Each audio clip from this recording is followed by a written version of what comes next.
Ruiz रहलै हे जाने कौन को बुझला जे रुइस रहलै किए जाके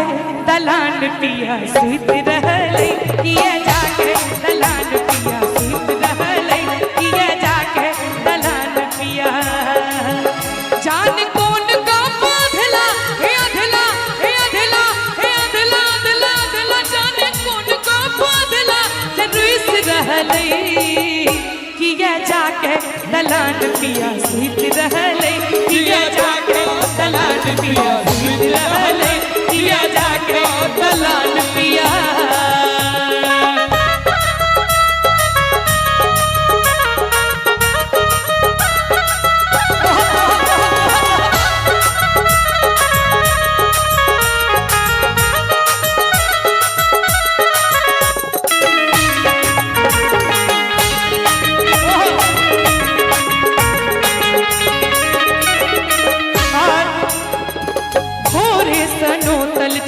व्याकुल ई मोन हमर जो है छल चन्ना के बाट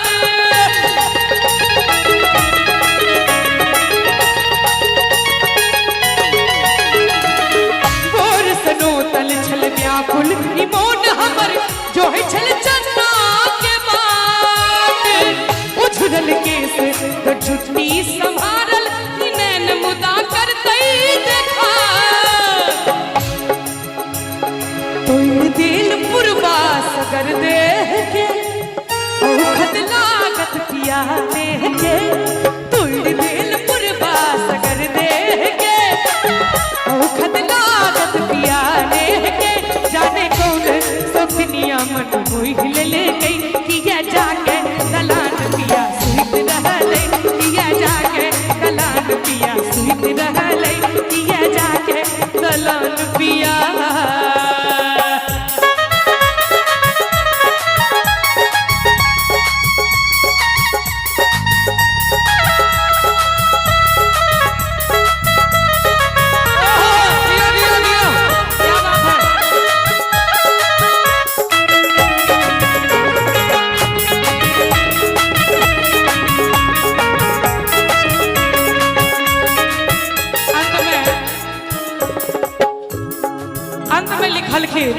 आदरणीय सुधीर झा जी के रचना हमरा बड़ा नीक लागे है गीत तीन चीज पालै छी लोग जहन आता हम हुत छौक देवन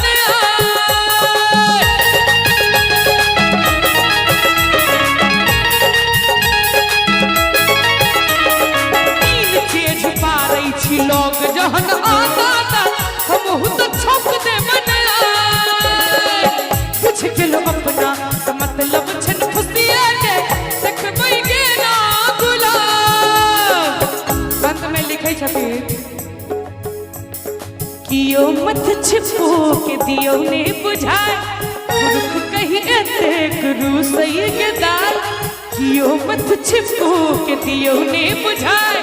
पुरख कहि एते गुरु सही के दाल कई बीतल समैया फिर आई सकतै किया जाके दलान पिया सुत रहलै किया जाके दलान पिया सुत रहलै किया जाके दलान पिया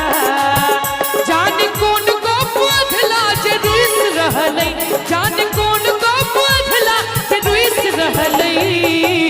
किया जाके दलान पिया सुत रहलै किया जाके दलान पिया सुत रहलै किया जाके दलान पिया सुत रहलै किया जा